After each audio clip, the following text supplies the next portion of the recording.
Hi, it's been a long time since I've recorded a video.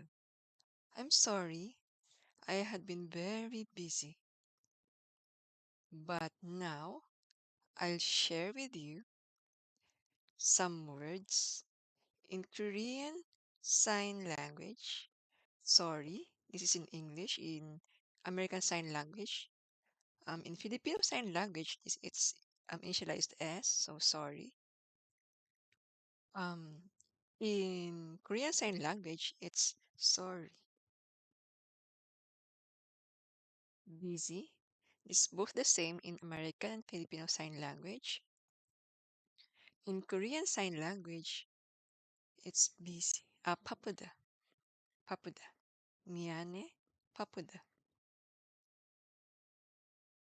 So, to translate in Korean, what I said earlier, um, 저는 너무 바쁘다. 미안해요. 저는 보고 싶어요.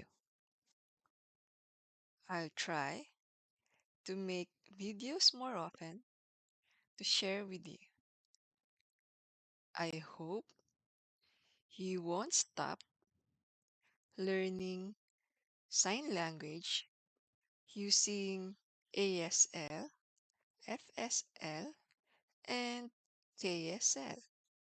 See you in the next video. Hi, thank you for your continued support.